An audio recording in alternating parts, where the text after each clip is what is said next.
আল্লাহ কখনো মাফ করবে না। ওনারা রোজাদার ছিল, ওনাদের সাথে আপনি অন্যায় করছেন। আমার বাসায় আসছেন, আজ পর্যন্ত আমার মা আপনারে কখনো না খাওয়ায় বিদায় করছিল? আমার মা নিজের হাত দিয়ে আপনারে খাওয়াইছে। আর আপনি মানুষটা আমার বাবা মারে অভক্ত রেখা পাঠাইছেন। আল্লাহ কোনোদিন মাফ করবো না, মনে রাখেন। আমার বোন সারা রাত ঘুমাই নিয়ে কান্না করছে। জীবনে আমার জীবনে বিয়ের 7 মিনিট গেছে। আপনি আমার কন্যা তোরে পোলারা ছাইরা দিব ব্যবহার করে করে। বিয়ের স্বাদ আমার মিটে গেছে। এখন আমার চোখের সামনে আপনার ওই রূপগুলা ভাসে, বুঝতে পারছেন? কোনোদিন মাফ পাইবেন না।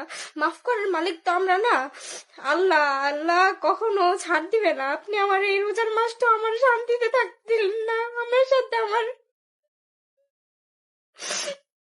আমি সবসময় চাইতাম আপনার সাথে মানায় নিতে, কিন্তু আপনি দিলেন না ভাই। আলম হাসান এবং শর্মিল হাসানের সংসার কি বাঁচানো গেল না? তাহলে কি শেষই হয়ে যাবে এটা?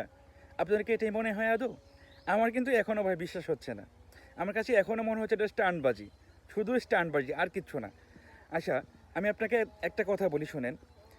আলম হাসান বলেছে শর্মিলা হাসান ওনাকে নুনু কাটার, sorry for this bad word, টুনটুনি কাটার একটু হুমকি দিয়েছেন যে আপনি যেহেতু পরক্রিয়া করেন, অনেক মানুষের সাথে পরক্রিয়া করেন, অনেক মেয়েদের সাথে কথা বলেন, আপনার এটা থাকবে না। এটা শর্মিলা হাসানের হুমকি।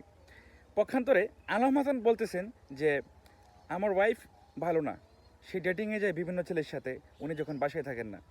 ইভেন উনি যে খারাপ, শুধু এটা না, ওনার বাড়ির আশেপাশের লোক জানেন, আত্মীয় স্বজন জানেন, ওনার বাবা মা পর্যন্ত জানেন। এখন আলম হাসানের এসব কথা যুক্তিহীন বলে দাবি করছেন শর্মিলা হাসান। আবার আলম হাসান বলছেন যে ওনাকে নাকি গায়ে হাতও তুলেছেন শর্মিলা হাসান। এখন আমার প্রশ্ন হলো, এটা যদি গায়ে হাত তুলে থাকেন, এতদিন যাবৎ যে আপনি ভিডিওগুলো বানালেন, এত ভালো এত ভালো বউ আপনার, এত আদর করে আপনাকে, এত যত্ন করে আপনার ছেলেকে যত্ন করে, এগুলো কি ভুয়া ছিল তাহলে? আপনাদের মধ্যে ভিডিওর মধ্যে তো এরকম কোনো কিছু দেখলাম না, মেয়েটাকে তো আমার ভালোই মনে হইলো।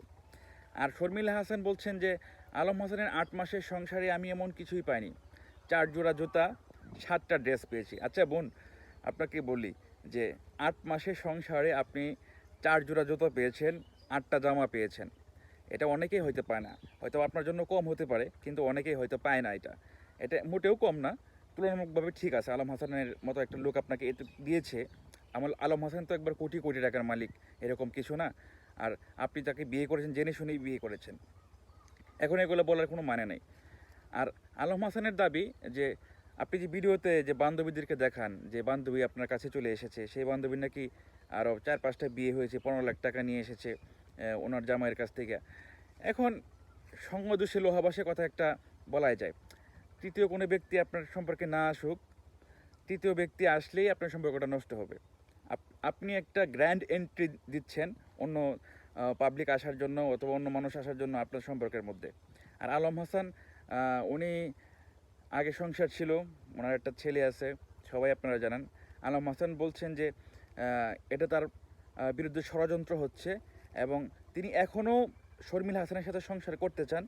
ওনার শ্বশুরকে আসতে বলেছেন যে আপনি আসেন বাবা, আপনার সাথে বসি, আপনার মেয়ের সাথে বসি, তারপরে আমি কথা বলে এটা সমাধান করছি। এবং উনি কিন্তু ওনাকে ডিভোর্স করেননি এখন পর্যন্ত, এবং ডিভোর্স করবে বলেও কিন্তু আমার মনে হয় না। ডিভোর্স হবেও না, এটা কিন্তু আলটিমেটলি শেষ পর্যায়ে মিলই চলে আসবে, তাদের মধ্যে একটা মিলনই হবে আলটিমেটলি। কিন্তু এই যে একটা স্টান্টবাজি করছেন, শর্মিলা হাসানের পেজটা উঠিয়ে নিচ্ছেন, ইভেন শর্মিলা হাসানের যে বোন আছে সেই পেজটাকে উঠিয়ে নিচ্ছেন, ইউটিউব চ্যানেল গ্রো করছেন, এগুলো একটু মূলত স্টান্টবাজি, আর কিছু না। তবে আমার কাছে মনে হচ্ছে, ব্যক্তিগতভাবে অনেক কিছু জানি না ওনাদের সম্পর্কে, আবার সত্যিও হতে পারে। তবে আপনাদের কি মতামত সে ব্যাপারে একটু জানিয়ে যাবেন। তো ভালো থাকবেন সবাই। আর কাইন্ডলি আমার চ্যানেলটা সাবস্ক্রাইব করবেন। অনেক অনেক ভিডিও আমি তৈরি করি, এই রিলেটেড অনেক ভিডিও পাবেন আমার কাছে। ভালো থাকবেন। আসসালামু আলাইকুম।